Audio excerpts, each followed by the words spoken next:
Hello everybody, it is Monday the 27th of February. I want to talk about the serpents and that they are a part of what creates our ability to reason, and that without them we're lunatics. I think from the very start, and that is the start of the Bible, there is a distinction that has not been made. There is a definition that is not there, through which many do not understand what is actually happening from the very beginning. And that is a distinction being made between God and all. Yeah? Anything that is a definition is a part. It is no longer all. As soon as you define it, it's no longer all. It was contained in all. It still is contained in all. It still is a part of all. But you know it, and then it becomes a reality.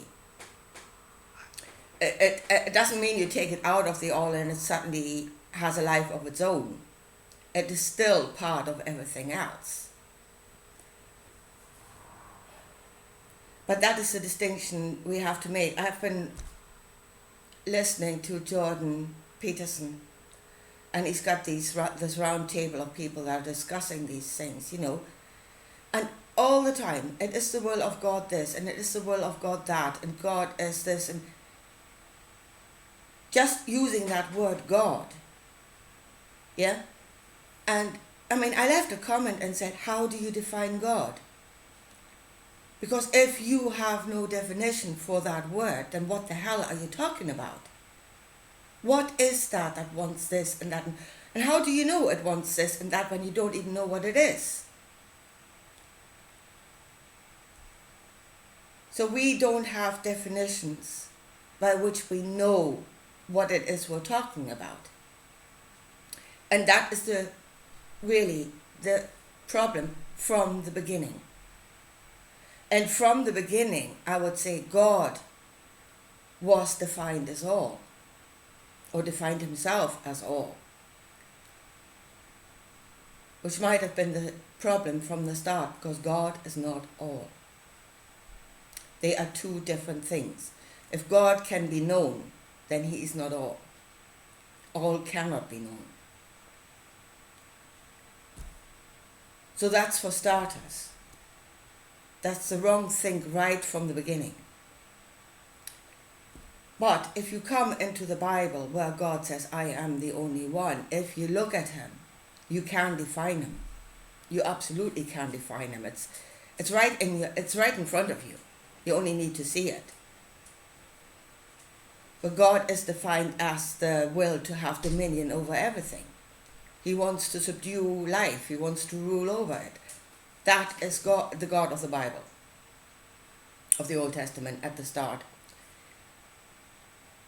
So there he is defined, and then he is known, and then you know what it is you're talking about,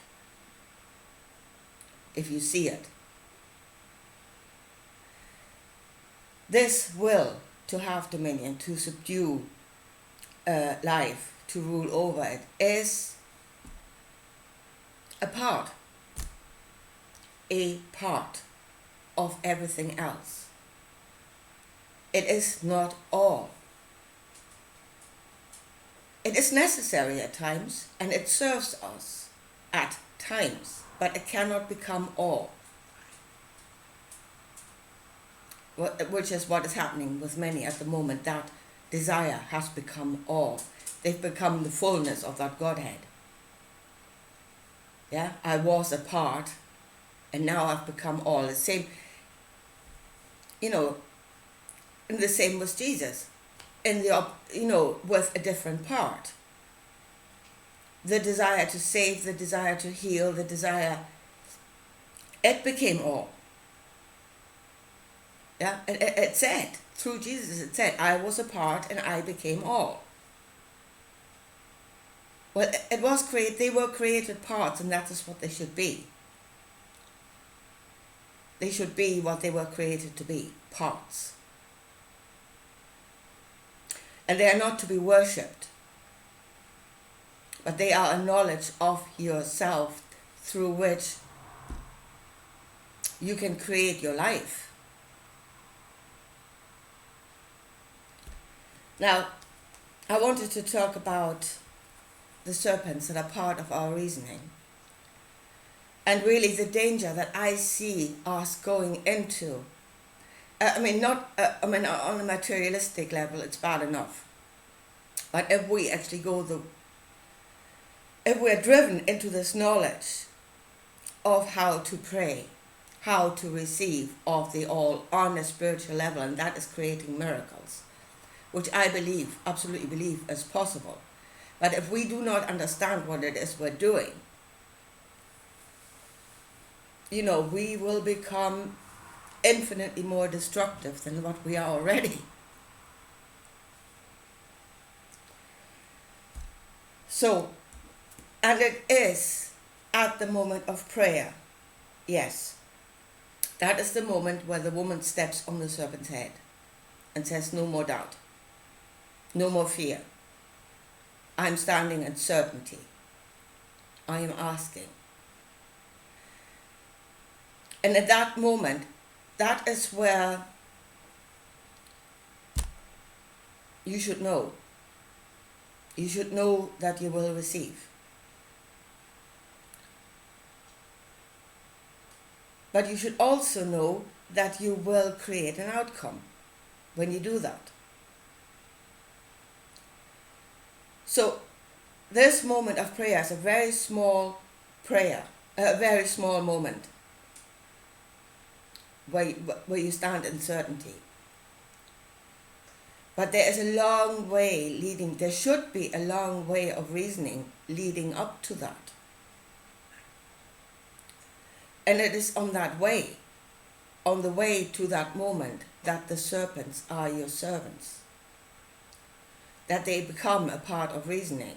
Doubt and fear of consequences that should slow you down, that should hold you back. Now, can we reach a moment where we absolutely know what the outcome of our prayer would be? I don't think completely. I think there's always going to be what they call the leap of faith. And the truth will, according to all, will make itself known by the outcome. So if there's a bad outcome, you've made a mistake. You should go back to the drawing board. But we must do that work before asking. Now, in the case of Jesus, and I would say if you look at the lunatics now, they have just done away with doubt and fear as a matter of fact. They have created certainty by just putting them away. Not contemplating consequences, which doubt and fear would lead you to contemplating consequences. They don't no longer do that. They've done away with that. And they're now in certainty. I am God. I know. Or maybe even worse, I am all. And there's no more doubt and no more certainty. Not derived at through reasoning, that point, but simply by doing away with those two things. And we are looking at them. And this is again, where people don't see how bipolar we actually are. Because we see the outcome of that in them. We see they are lunatics, or as we say, they are a few shillings short of the pound, or a few teacups short of the set. So what are the teacups that are missing to actually make the set? And doubt and fear are definitely two things that are missing in them. And we see the outcome as lunacy. Yet at the same time we're being preached that is what we should do. And do you think if we do away with that, we create a different outcome in ourselves? We become a different person from them? Would we just be as insane as they are?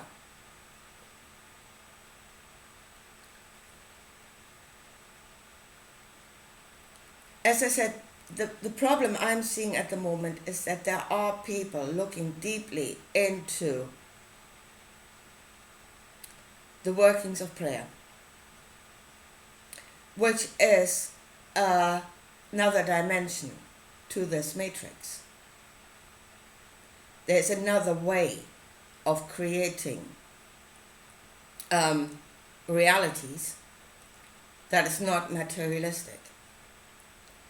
And I do believe that to be a fact, that can be done. But as I said in my videos before, humanity as a whole seems to be able to do something before it has got the maturity to handle it. Yeah? It is always going, I can, therefore I shall. And that is the way of a toddler. Yeah? Oh look, I've got hands and legs, I can touch whatever I like. That's the way to get hurt.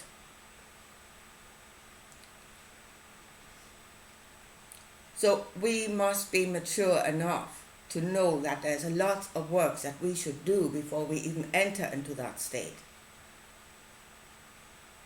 of no fear, no doubt, to create certainty, to ask in certainty.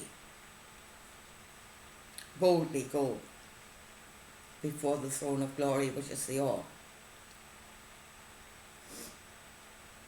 and receive.